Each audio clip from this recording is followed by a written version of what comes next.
Which government agency is enacting these chemtrails? As far as we know, it is the military, because when you look at the jet through a telescope, these jets have no passenger windows on them, or most of them have no passenger windows, and they are the configuration. This is reported to me by the military men on our team. They look at them through the telescopes too, and they say they are military KC-135s and military KC-434 cargo jets. We also noticed that some of them with the vertical exhaust appear to be Evergreen Aviation jets, and they're a company over in Washington. So we know that there's some contractors going, and private 737 jets seem to be quite common, as well as the military KC-135. Tell us about your team, Francis. Pardon? I didn't catch the word. Tell us about your team. You mentioned your team. Oh, the team? Yeah. The team has a website, and you can go and check it out and see pictures of this stuff going on. You can see several other links. You can see video. You can see the DVD, What in the World Are They Spraying, at geo-engineeringwatch.org. And this is our website, and there are other ones like, the Gardeners Group is Shasta Commons. That's a local site. Environmental Voices is another one. Deborah Whitman, Rosalind Peterson, they've got sites. Michael Murphy has sites. Kenny Morrow's got a site. Mostly, I would suggest just go to geo-engineeringwatch.org, follow the links. That's the team. We're going to take a break right now. We're talking with Francis Mangels about chemtrails. We'll be right back.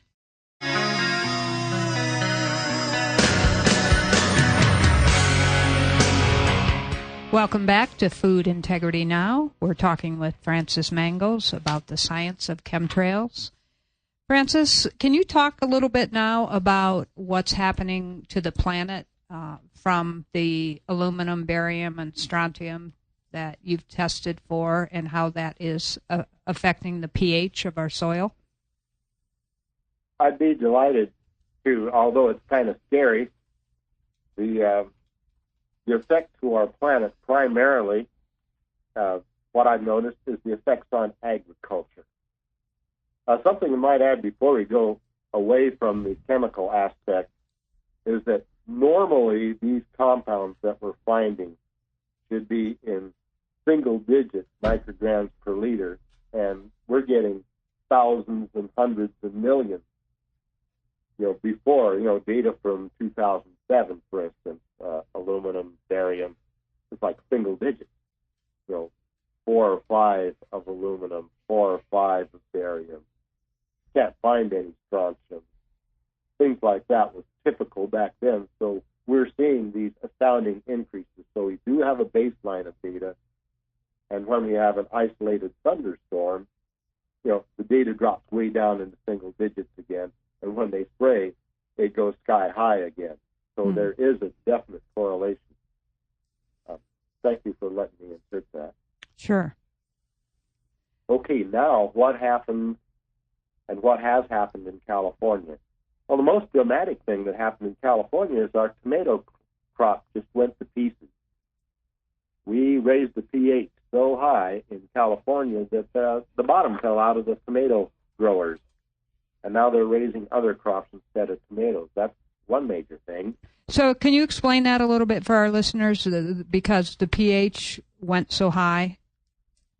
Okay, well, when you start throwing these oxides like aluminum hydroxide, barium oxide, strontium oxide, boron, manganese oxide, these things, it raises the pH of the soil. Now, like I said, I've got the old 1983 soil data here for my area, and I know which types of soil are naturally high pH and which soils should be running somewhere from 4.5 started, our pH has gone sky high, about 10 to 20 times more alkaline. And we have measured this, and we have previous data, and we have current data.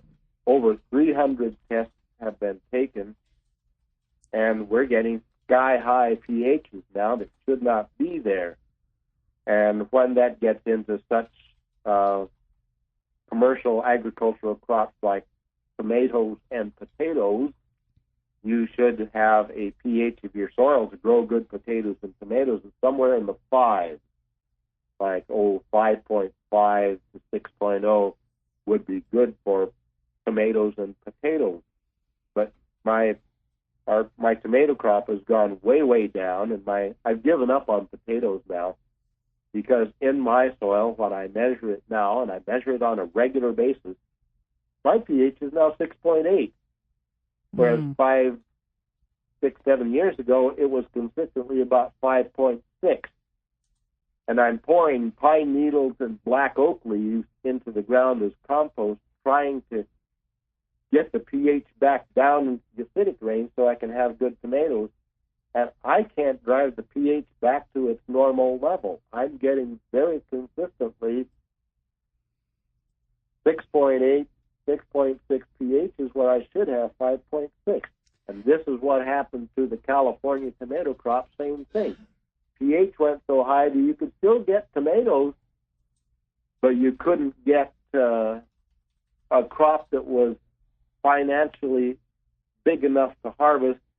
Or another problem that I've noticed, a lot of them won't ripen. They'll just stay green on the vine. And this is especially for people that raise tomatoes like they used to. Some tomatoes are long-season tomatoes, and those don't ripen anymore. They stay green. So I've gone through very early, fast tomatoes, and I'm getting tomatoes, but the pH is just wrecking these acid-loving vegetable crops right now. So this begs the question, would a genetically modified seed grow in that soil? And the answer is, I don't know.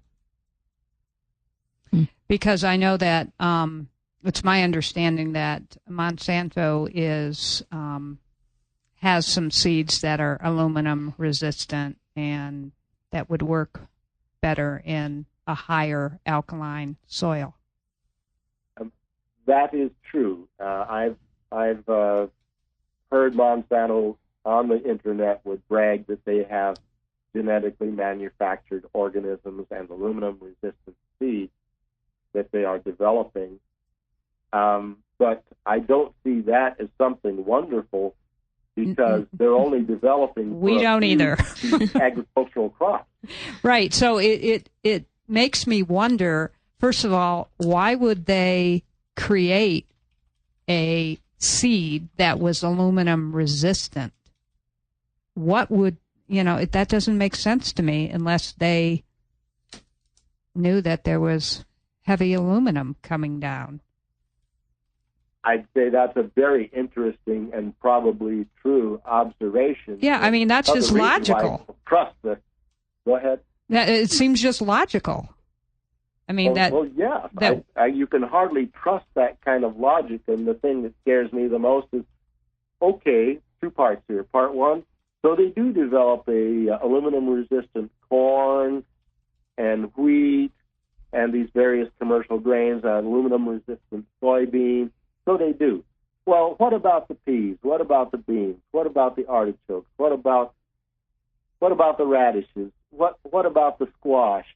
Are we going to have a healthy population of human beings on the planet if nothing's resistant to aluminum except what Monsanto says they're going to have resistance? I don't think their aim is health of the population anyway.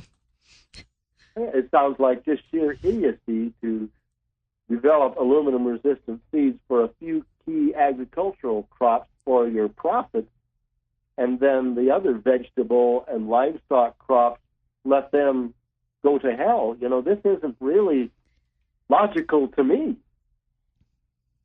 No, it's not, and it's very disturbing to me is what it is, and there are a lot of people, I think, that still don't understand what chemtrails are or even want to know about them. And that's why I think it's important to have people like you on our show to discuss just the science of it and, the evidence that you have.